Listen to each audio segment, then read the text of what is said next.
Dear student, এই ভিডিঅ'টোত মই 27/12/2025 তাৰিখে নগাঁও জিলাত অনুষ্ঠিত হৈ যোৱা প্ৰি ফাইনেল এক্সাম 2025-26ৰ জেনেৰেল মেথছৰ কুৱেশ্যন পেপাৰখনৰ সম্পূৰ্ণ সলিউশ্যন আগবঢ়াবলৈ লৈছোঁ। পোনপ্ৰথমে কুৱেশ্যন পেপাৰখন মোলৈ চেণ্ড কৰা ছাত্ৰজনলৈ মই অশেষ ধন্যবাদ জ্ঞাপন কৰিছোঁ আৰু তোমালোকে এনেদৰে কুৱেশ্যন পেপাৰ চেণ্ড কৰিবা পাৰিলে মোৰ হোৱাটছআপ নাম্বাৰত মই যিমানখিনি পাৰোঁ ছল্ভ কৰি দিম। ইতিমধ্যে দেখা পাইছোঁ যে দুটা ইউটিউব চেনেলত ইয়াৰ ছেকশ্যনে অৰ্থাৎ MCQখিনি ছল্ভ কৰিছে, গতিকে মই ইয়াত এইখিনি এক্সপ্লেইন নকৰোঁ, মই জাষ্ট টিক মাৰি দিছোঁ, তোমালোকে চাই যাবা। মই বেছিকলি তোমালোকৰ যিটো ছেকশ্যন B, ছেকশ্যন C আৰু ছেকশ্যন Dত যিখিনি কুৱেশ্যন আছে 2 মাৰ্ক, 3 মাৰ্ক আৰু 4 মাৰ্কৰ সেই কুৱেশ্যনখিনি সম্পূৰ্ণৰূপে ইয়াত ছল্ভ কৰি দেখাম ভিডিঅ'টোত। বাকী MCQখিনি ইতিমধ্যে দিছে, তোমালোকে চাই যাবা, এইখিনি মই ইয়াত এক্সপ্লেইন কৰা নাই, জাষ্ট তোমালোকে এনচাৰখিনি চাই যোৱা। নগাঁও ডিষ্ট্ৰিক্টৰ ষ্টুডেণ্টসকলে চেক কৰি ল'ব পাৰিবা কিমানখিনি শুদ্ধ হৈছে। আৰু বাকী যিবিলাক ডিষ্ট্ৰিক্টত এতিয়াও প্ৰি ফাইনেল এক্সাম 2025-26ৰ মেথছৰ এক্সাম হোৱা নাই, তোমালোকে প্ৰেক্টিছ কৰিব পাৰিবা। পেপাৰখন এখন সুন্দৰ কুৱেশ্যন পেপাৰ হয়, খুব এখন ষ্টেণ্ডাৰ্ড পেপাৰ, নিশ্চয় ইয়াৰ পৰা তোমালোকৰ কমন আহিব। আৰু অকল প্ৰি ফাইনেল বুলি নহয়, যিহেতু প্ৰি ফাইনেল আৰু মেট্ৰিকৰ চিলেবাছ একে হয়, গতিকে SSLC 2026তো ইয়াৰ পৰা কুৱেশ্যন আহি যাব পাৰে। প্ৰত্যেকটো চেপ্টাৰ খুব সুন্দৰভাৱে কভাৰ কৰিছে according to the syllabus.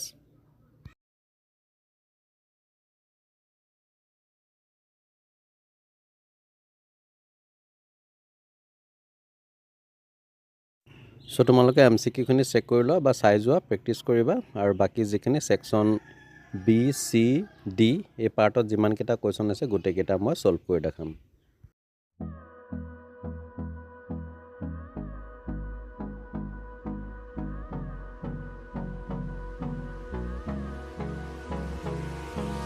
Hold me close till I get up.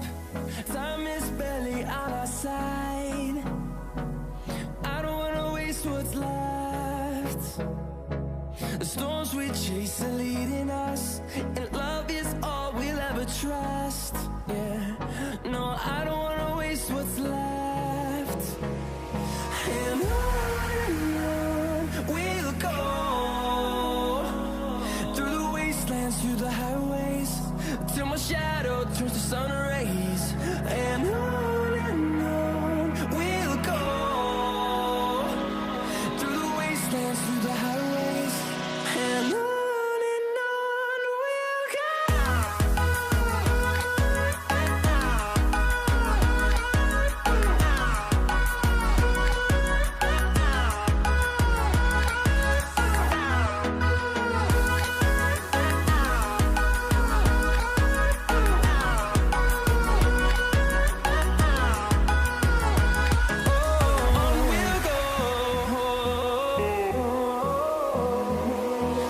Finding life along the way, melodies we haven't played. No, I don't want no rest. Echoing around these walls, fighting to create a song. I don't wanna miss a beat. And on we'll go, through the wastelands, through the highways, till my shadow turns to sun rays. And on we'll go, through the wastelands, through the highways. And on we'll go.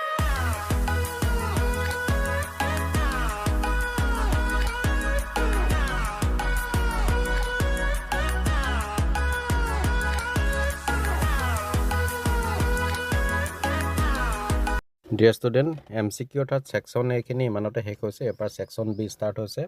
তো ইয়াৰ পৰা মই কুৱেশ্যনখিনি solve কৰি দেখাম। Question number 46টোত দিছে, divide 2^4 + 3^³ - 2t² - 90 - 12 বাই t² - 3। সমাধানটো মই তোমালোকক আগবঢ়ালো। এইটো দীৰ্ঘহৰণ পদ্ধতি এটা লং ডিভিজন মেথডৰ থ্ৰুতে কৰিছো। নিশ্চয় তোমালোকে জানা ইয়াত T4 আছে, গতিকে T² আৰু আমি T দুটা দিব লাগিব, আৰু 2 এটা আছে, গতিকে 2 এটা দিব লাগিব, আৰু এইটো -3 2 6t², এই t² তলে তলে বহিব কিন্তু। আৰু এইটো যদি মাইনাছ থাকে এইটো প্লাছ হয়, আৰু প্লাছ থাকিলে মাইনাছ হয়, নিশ্চয় জানে এইটো নামি আহিলে, তাৰপিছত এইটো প্লাছ হৈ গ'ল। তো ইয়াত তোমাৰ এটা আছিলে প্লাছ 6 পৰা 2 গ'লে 4, 4t², এইটো -90 - 12 নামি আহিলে। তাৰপিছত আমাৰ ইয়াত দেখা পাইছে 3t³, গতিকে 3t দিব লাগিব। ইয়াত দুটা আৰু এটা t, এইটো 3³ হৈ যাব। জানা এইখিনি তোমালোকে নিশ্চয় যদি কিবা বুজি নোপোৱা কমেণ্ট কৰিবা তো শেষত আমি ভাগফলটো পালোঁ কিমান এইটো 2t square plus 3t plus 4 এইটো হৈছে ইয়াৰ এনচাৰ নেক্সট কুৱেশ্যন নম্বৰ 47ত দিছে 336 আৰু 54ৰ লসাগু আৰু গসাগু নিৰ্ণয় কৰা find the LCM and HCF of 336 and 54 আমি হৰণটো এনেধৰণে কৰি ল'লোঁ দেখা পাইছোঁ 54ক এইটো 336ত তো 336টো আমি এনেধৰণে লিখিব পাৰোঁ 2 to the power 4 into 3 into 7 ঠিক তেনেদৰে 54টো লিখিব পাৰোঁ আমি 2 into 3 to the power 3 গোটেইকেইটা পূৰণ কৰিলে 54 পাম বা গোটেইকেইটা পূৰণ কৰিলে আমি 336 পাম তো ইয়াত এছচিএফ আমি কি পালোঁ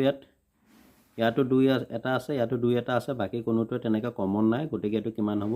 6 পালোঁ আৰু এলচিয়াম বুলি ক'লে ইয়াত হাইষ্টটো ল'ব লাগিব 2 to the power 4 হাইষ্ট আছে আমি এইটো ল'লোঁ 3 to the power কিউব এইটো আছে আৰু 7 1 এইটো ল'লোঁ তো 2 4টা পূৰণ কৰিলে হ'ল 16 3 3টা পূৰণ কৰিলে হ'ল 27 হ'ল 7 আৰু গোটেইকেইটা পূৰণ কৰি কিমান পালোঁ 3024 এইটো হৈছে ইয়াৰ কি এলচিয়াম কুৱেশ্যন নম্বৰ 48 দিছে প্ৰুভ ডেট প্ৰমাণ কৰা যে ৰুট কচেকে মাইনাছ এ ডিভাইডেড বাই কচেকে প্লাছ 1 প্লাছ ৰুট কচেকে মাইনাছ 1 বাই কচেকে মাইনাছ 1 ইজুকেল 2 চেকে ইয়াৰ সমাধানটো তোমালোকক আগবঢ়ালোঁ কিবা বুজি নাপালে কমেণ্ট কৰি ল'বা এইটো নোট কৰি ল'বা যথেষ্ট ইম্পৰ্টেণ্ট হয় এইটো মেট্ৰিকতো আহি যাব পাৰে নেক্সট আহিলে কুৱেশ্যন নম্বৰ 49 যদি sin A minus B equal 1/2 cos A plus B equal 1/2 0 degree less than A plus B less than equal 90 degree A greater than B তেন্তে এ আৰু বিৰ মান নিৰ্ণয় কৰা ইয়াত দিয়া আছে যে sign A minus B equal two 1/2 মানে জানো হৈছে চাইন 30 ডিগ্ৰী চাইন কেঞ্চেল হৈ গ'ল A minus B equal 30 degree similarly cos A plus B equal 1/2 টো দিয়া আছে 1/2 মানে আছে কছ 60 ডিগ্ৰী কছ কেঞ্চেল হৈ গ'ল এফালে থাকিলে এ প্লাছ বি ইজুকেল 60 ডিগ্ৰী এইটো দিলোঁ ইকুৱেশ্যন নম্বৰ 1 এইটো দিলোঁ ইকুৱেশ্যন নম্বৰ 2 এতিয়া 1 আৰু 2 আমি কি কৰি দিম তো প্লাছ কৰি দিলোঁ তো এফালে লেফ্ট হেণ্ড ছাইডত আছে কি আমাৰ এ মাইনাছ বি প্লাছ এইটো আছে এ প্লাছ বি ৰাইট হেণ্ড ছাইডত ইয়াত আছে 30 আৰু ইয়াত আছে 60 এইকেইটা প্লাছ কৰি দিলোঁ তো 30 60 90 হৈ গ'ল ইয়াত ব্ৰেকেটটো উঠাই দিলোঁ এ মাইনাছ বি প্লাছ এইটো বি তাৰপিছত এইটো মাইনাছ বি আৰু প্লাছ বি কেঞ্চেল হৈ গ'ল এ দুটা 2a হৈ গ'ল এ জুকেল কিমান পালোঁ 90 2 to ইনটু হৈছে পেলাই হৰণ হৈ যাব 45 ডিগ্ৰী এতিয়া আমি এৰ মানটো 2ত বহাই দিলোঁ 45 ডিগ্ৰী এ প্লাছ বি জুকেল 60 আছিলে এ জেগাত 45 বহাই দিলোঁ তো বি জুকেল প্লাছ 45 টো পেলাই মাইনাছ হৈ গ'ল তো বি ভেলুটো পালোঁ কিমান 50 ডিগ্ৰী গতিকে এ পালোঁ 45 ডিগ্ৰী বি জুকেল 15 ডিগ্ৰী নম্বৰ 50 দিছে দুটা বেলেগ বেলেগ লুডু গুটি একেলগে টছ কৰা হ'ল সম্ভাৱিতাৰ নিৰ্ণয় কৰা যাতে 1 নম্বৰটো দিছে প্ৰতিটো লুডু গুটিৰ সংখ্যাটো যুগ্ম আৰু 2 নম্বৰ দিছে দুয়োটা লুডু গুটিৰ সংখ্যা দুটাৰ যোগফল 5 লুডুগুটিত এইকেইটা পিঠি থাকে তোমালোকে খেলিয়ে থাকা জানা ইয়াত লুডুগুটিৰ যুগ্ম সংখ্যা কিমান আছে 2 4 6 গতিকে যুগ্ম সংখ্যা পোৱাৰ সম্ভাৱিতাটো কিমান হ'ব 6/3 তো কাটাকাটি কেঞ্চেল কৰিলে হ'ব 1/2 ঠিক তেনেকৈ লুডুগুটিত আমি 4 পাবলৈ হ'লে এটা গুটি 2 পাব লাগিব এবাৰ আহিলে ছেকশ্যন চি অৰ্থাৎ শাখা গ ইয়াত 3 মাৰ্কৰ 9টা কুৱেশ্যন দিছে টোটেল 27 আছে তাৰে 51টোত দিছে solve the pair of the equation অৰ্থাৎ সমীকৰণটোৰ সমাধান কৰা 2x + 4y = 10 2x - 2y = 2 তো ইয়াক আমি অপোনেণ্ট পদ্ধতিৰে সমাধান কৰিছোঁ দেখি পাইছে তো আমি দিলোঁ ইকুৱেশ্যন নম্বৰ 1 এইটো ইকুৱেশ্যন নম্বৰ 2 তো ইয়াত আছে 3x ইয়াত আছে 2x গতিকে 1ৰ লগত যদি আমি 2 ইনটু কৰি দিওঁ আৰু 2ৰ লগত যদি 3 ইনটু কৰি দিওঁ দুটা 6x কেঞ্চেল গুচি যাব তো ইয়াকে কৰিলোঁ আমি 1ৰ লগত 2 ইনটু কৰিলোঁ 6x হ'ল 2 4 গুণ 8 2 2 গুণ 20 তো 2ৰ লগত আমি 3 পূৰণ কৰিলোঁ 2 নং সমীকৰণৰ লগত 2 3 গুণ 6x 3 2 গুণ 6 3 2 গুণ 6 তেতিয়া আমি মাইনাছ থাকিলে প্লাছ ধৰিব লাগিব তো এই দুটা কেঞ্চেল হৈ গ'ল 8 6 কিমান হৈ গ'ল 14y 20ৰ পৰা 6 গ'লে 14 y ভেলুটো পালোঁ কিমান 1 তো y ৰ মান আমি 1ত বহাই দিম এইটো y মানে ইয়াত কিমান পালোঁ 1 সেইটো আমি ইয়াত বহাই দিলোঁ 26 4 গুণ 4 তাৰপিছতে প্লাছ 4টো এফালে আহিলে -4 হৈ গ'ল 10ৰ পৰা 4 গ'লে 6 x = 3 এফালে আহিলে হৰণ হৈ যাব দুবাৰ গ'ল গতিকে নিৰ্ণয় সমাধান x ৰ ভেলু পালোঁ 2 y ৰ ভেলু পালোঁ 1 কুৱেশ্যন নম্বৰ 52ত দিছে এটা শ্ৰেণী পৰীক্ষাত এজন ছাত্ৰই গণিত আৰু বিজ্ঞানত মুঠতে 32 নম্বৰ লাভ কৰিলে যদিহে তেওঁ বিজ্ঞানত 2 নম্বৰ কম আৰু গণিতত 4 নম্বৰ বেছি পালেহেঁতেন নম্বৰৰ গুণফল 253 হ'লহেঁতেন দুইটা বিষয়ত প্ৰাপ্ত নম্বৰ নিৰ্ণয় কৰা আমি ধৰি ল'লোঁ যে ছাত্ৰজনে গণিতত লাভ কৰা নম্বৰ x বিজ্ঞানত লাভ কৰা নম্বৰ y প্ৰথমতে দিছিলে যে দুটা মুঠ নম্বৰ আছিলে দুইটাত পাইছিলে 32 তো x + y = 32 গতিকে y = x তো এফালে মাইনাছ হৈ গ'ল 32 - x এইটো ইকুৱেশ্যন নম্বৰ দিলোঁ 1 এতিয়া দ্বিতীয় চৰ্ত মতে গণিতত যদি 4 পালেহেঁতেন বেছিকৈ আৰু বিজ্ঞানত যদি 2 কম পালেহেঁতেন তেতিয়া দুইটাৰ গুণফল অৰ্থাৎ পূৰণফল হ'লহেঁতেন 253 সেইকাৰণে এইটো পূৰণ হয় তেতিয়া আমি এইটো কি কৰিলোঁ y ভেলুটো আমি কিমান পাইছিলোঁ 32 - x এইটো আমি y জেগাত আমি বহাই দিলোঁ 32 - x = -2 ইকুৱেল 253 y মান বহুৱাই দিলোঁ এই y x + 4 32 পৰা 2 গ'লে 30 30 - x ইকুৱেল 253 এতিয়া আমি x এ 30 - x ক এবাৰ পূৰণ কৰিব লাগিব +4 এবাৰ 30 - x ক পূৰণ কৰিব লাগিব তো পূৰণটো কৰি 30x x স্কোৱাৰ 430 120 4x এটো 4x ইকুৱেল 253 এইফালে লৈ আনিলোঁ -x স্কোৱাৰ 30x পৰা 4x মাইনাছ কৰিলে হ'ব 26x আৰু এইফালে 120 আছিলে +253 টো এইফালে -253 এতিয়া -x স্কোৱাৰ 26x 253 পৰা 120 বিয়োগ কৰিলে পাম আমি কিমান 133 এতিয়া মাইনাছ থাকিলে নহ'ব গতিকে সবকে আমি -1 এৰে উভয় পক্ষকে পূৰণ কৰি দিলোঁ সো প্লাছ মাইনাছ থাকিলে এইটো প্লাছ হৈ গ'ল মাইনাছে মাইনাছে সৰি এইটো মাইনাছে এইটো প্লাছ হৈ গ'ল প্লাছে মাইনাছে মাইনাছ হৈ গ'ল আৰু মাইনাছে মাইনাছে এইটো প্লাছ হৈ গ'ল এটা 26 জেগাত লিখিব পাৰো 19 আৰু 7 19 7 গুণ 19 পৰা 7 বিয়োগ কৰিলে 26 পাম আৰু 19 7 এ পূৰণ কৰিলে আমি 133 পাম তো এটা আমি কি পালো এটা পালো x - 7 এটা পালো x - 19 এটা আমি কি লিখিব পাৰো x ৰ ভ্যালু পালো 7 আৰু x ৰ ভ্যালু পালো এটা 19 আমি এটুকে ধৰিছো তো 1 ত x ৰ মান বহুৱাই পাও y = 32 - x আছিলে ইয়াত আমি 19 বহাই দিলো 32 পৰা 19 গলে কিমান পালো 13 গতিকে গণিতত প্ৰাপ্ত নম্বৰ হ'ব 19 আৰু বিজ্ঞানত প্ৰাপ্ত নম্বৰ হ'ব 13 নেক্সট কোৱেশ্চন নাম্বাৰ 53 দিছে এখন সোসাইটিত মানুহক প্ৰশিক্ষণ দিবৰ বাবে এজন যোগ শিক্ষক নিয়োগ কৰা হ'ল দৈনিক 3 PM পৰা 7 PM লৈ যোগৰ প্ৰশিক্ষণ হয় প্ৰথম দিনা 5 জনে অংশগ্ৰহণ কৰিলে দ্বিতীয় দিনা আৰু 3 জনে বেছিকৈ তৃতীয় দিনা আৰু এজন বেছিকৈ মানুহে অংশগ্ৰহণ কৰিলে এনেকৈ দৈনিক বেছিকে 3 জনে অংশগ্ৰহণ কৰিলে এটা আমাৰ কোৱেশ্চন কিটা দিছে 1 নম্বৰ দিছে কোন দিনাখন 59 জনে অংশগ্ৰহণ কৰিছিল 2 নম্বৰটো দিছে 31তম দিনা কিমান জনে অংশগ্ৰহণ কৰিছিল আৰু 3 নম্বৰ দিছে প্ৰতিজন মানুহৰ বিপৰীতে প্ৰশিক্ষকজনক 100 টকাকৈ মাননি দিলে কোন দিনা প্ৰশিক্ষকজনে 5000 টকা মাননি হিচাপে লাভ কৰিব কোৱেশ্চনটো যথেষ্ট ইন্টাৰেষ্টিং হয় দেখা পাইছো যে ইয়াত এটা সমান্তৰ পদ গঠন হৈছে প্ৰশ্নটোত য'ত প্ৰথম পদ হ'ব a = 5 আৰু সাধাৰণ পাৰ্থক্যটো d হ'ব কিমান 3 প্ৰথম দ্বিতীয় পদৰ পৰা প্ৰথম পদ বিয়োগ কৰিলে আমি পাম 3 তো 1 নম্বৰটো আমি সমাধান কৰিছো a p ৰ সাধাৰণ পদ এটো ফৰ্মুলা মতে বহাই দিলো কিমান আছিলে 59তম পদৰ কথা কৈছিলে তো 59 হ'ব a মান হ'ব 5 n - 1 d মান আছিলে কিমান 3 তো 59 5 এটো 3 * n থাইছেন - 3 গুণ কিমান হ'ব 3 তো এটো 59 হৈ গ'ল 5 ৰ পৰা 3 গলে কিমান হ'ব 2 + 3n 59 2 টো ইফালে ললো মাইনাস হৈ গ'ল n = কিমান হ'ব ইফালে গুচি গ'ল 59 ৰ পৰা 2 গলে 57 3 টো পূৰণ হৈছিলে তলত বহি যাব ডাইৰেক্ট কৰি দিছো তো 3 * 9 = 57 গতিকে n ৰ মানটো পালো কিমান 19 গতিকে আমি ক'ব পাৰো যে 19 দিনৰ দিনা 59 জনে যোগ দিলে এবাৰ 2 নম্বৰটো সমাধান কৰিব লৈছো ইয়াত a31 = 5 + 31 - 1 = 3 তো ইয়াত আমাৰ 5 এটো 3 ৰ লগত 31 পূৰণ কৰিলে হ'ব 93 3 গুণ 3 5 93 পৰা 3 গুচি গলে 90 90 পাছে কিমান হ'ব 95 গতিকে 31তম দিনৰ কথা কৈছিলে তো 31তম দিনা 95 জনে যোগ দিলে আমাক 3 নম্বৰটো দিছিল যে কোন দিনা প্ৰশিক্ষকজনে 5000 টকা পাব যদি প্ৰতিজনৰ পৰা কিমান পায় 100 টকাকৈ পায় তো মুঠ মানুহ হ'ব 5000 জনক যদি 100 পূৰণকৈ কিমান জন হ'ব লাগিব এটো 50 জন হ'ব লাগিব থাকি গৈছে ইয়াত হৈ গ'ল আমাৰ 50 জন গতিকে an = কিমান হ'ব 50 তো সূত্ৰ মতে বহাই দিলো 50 = কি হ'ব 5 + n - 1 3 50 এটো 3 থাইছেন -3 হৈ গ'ল 50 তাৰপিছতে 5 ৰ পৰা 3 গলে 2 এই 2 টো ইফালে লৈ আনিলো মাইনাস হৈ গ'ল তো 3n 50 ৰ পৰা 2 গলে 48 3 টো পূৰণ হৈছে তলত বহি গ'ল 3 16 48 এটাকে কি লিখিব পাৰো 16তম দিনা শিক্ষকজনে 5000 টকা উপাৰ্জন কৰিলে কোৱেশ্চন নম্বৰ 54 এটা চিত্ৰ দিছে ইন দা ফিগাৰ চিত্ৰত angle am = angle n = 46 degree lm = d pn = x mn = b আৰু nr = c এতিয়া আমাক প্ৰমাণ কৰিবলৈ দিছে যে x = ab / b + c তো ইয়াত তোমালোকে পাৰিলে ছবিটো আঁকি লবা কিনাৰত য'ত দিয়া আছে angle m = angle n = 46 degree lm ৰ ভ্যালুটো দিছে a pn ৰ ভ্যালুটো দিছে x mn ৰ ভ্যালুটো দিছে b nk ৰ ভ্যালুটো দিছে c এটা আমি প্ৰমাণ কৰিব লাগা যে এখিনি ac / x = ac / b + c তো আমি এটা লিখি লৈছো যেহেতু angle m = angle n = 46 degree গতিকে ত্ৰিভুজ lmn আৰু ত্ৰিভুজ pnk একে ধৰণৰ কোণ থাকিব গতিকে আমি কি লিখিব পাৰো যে এই ত্ৰিভুজ দুটা কি হ'ব সদৃশ এই সদৃশতাৰ শৰ্ত মতে এটা সদৃশ ত্ৰিভুজৰ গুণ মতে আমি কি লিখিব পাৰো lm / pn = এখিনি বহাই দিছো ত্ৰিভুজ যেটো সদৃশ ত্ৰিভুজৰ গুণ মতে এটা ভ্যালু বিলাক বহাই দিলে lm ৰ ভ্যালু দিছিলে a pn ৰ ভ্যালু দিছিলে x ইহঁতৰ ভ্যালু দিছে m n ৰ ভ্যালু দিছিলে b n k ৰ ভ্যালু দিছিলে c n k ৰ ভ্যালু দিছে আমাৰ c হয়নে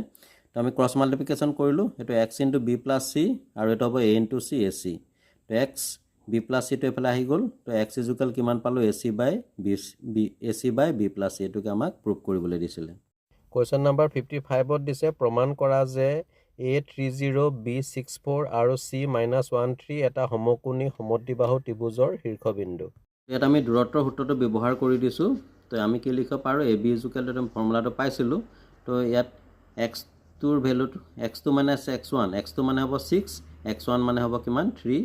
y2 মানে হ'ব 4 আৰু y1 মানে হ'ব 0 কিন্তু তোমালোকে জানা মই দেখাই দিয়া নাই 6 পা 3 গলে 3 হ'ব 4 পা 0 গলে 4 3 3 গুণ 3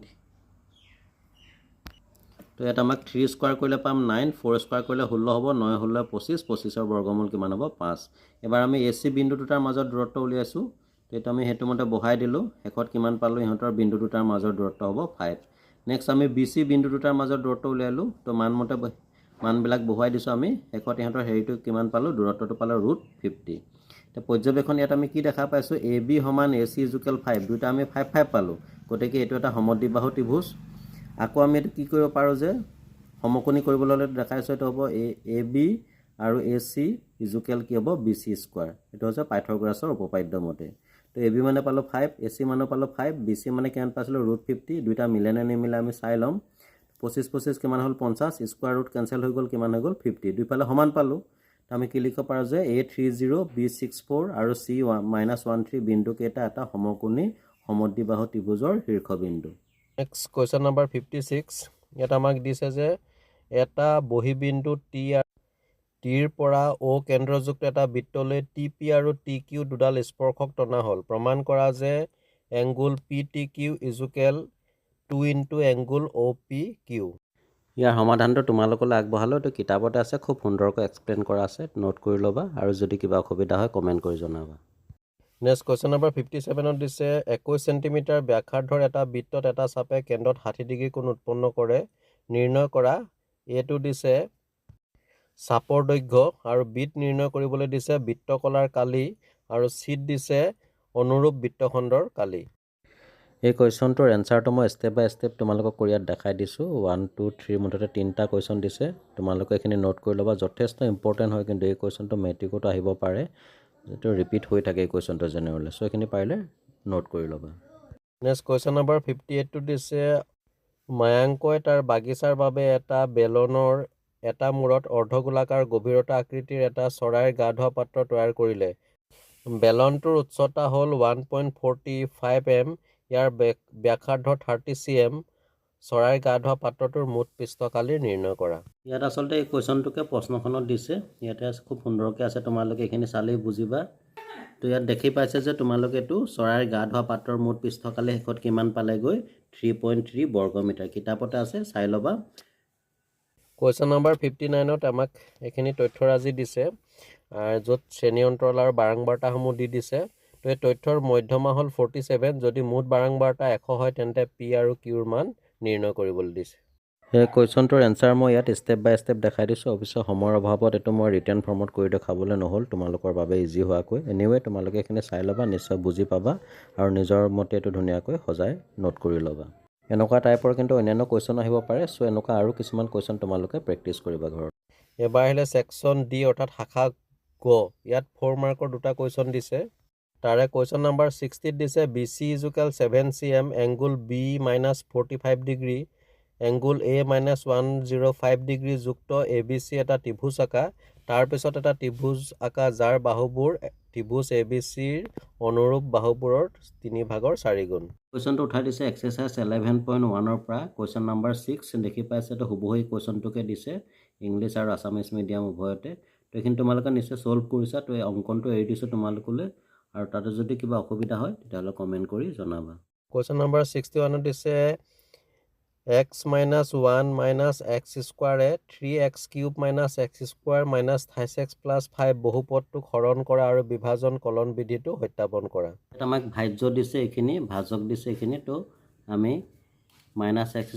+ x - 1 এর আমি হৰণ কৰি দিলো ভাগফলটো পালো x - 2 তোমালোকে দেখি পাইছে নিশ্চয় বুজি পাবা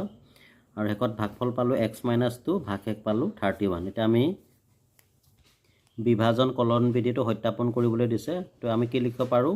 ভাজক কিন্তু ভাগফল প্লাছ ভাগ শেষ তো ভাজক মানে কি পাইছিলোঁ তো পঢ়াই দিলোঁ ভাগফল মানে এইখিনি ভাগ শেষ পাইছিলোঁ আমি 3 তো এইখিনি আমি x গোটেইকেইটাকে ইনটু কৰি দিলোঁ তাৰপিছতে -2 এই গোটেইকেইটাকে ইনটু কৰি দিলোঁ শেষত আমি কি পালোঁ -s³ + 28x² - 28x + 5 ইকুৱেল ভাজ্য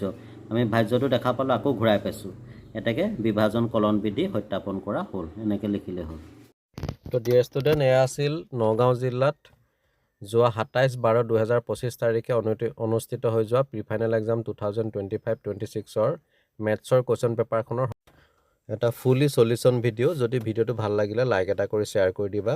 আৰু এনেকুৱা ধৰণৰ বিভিন্ন কুৱেশ্যন পেপাৰৰ সলিউশ্যন ভিডিঅ'ৰ লগতে মেট্ৰিকৰ বাবে ইম্পৰ্টেণ্ট কমন কুৱেশ্যনসমূহৰ বাবে তোমালোকে মোৰ চেনেলটো চাই থাকিবা ছাপোৰ্ট কৰি যাবা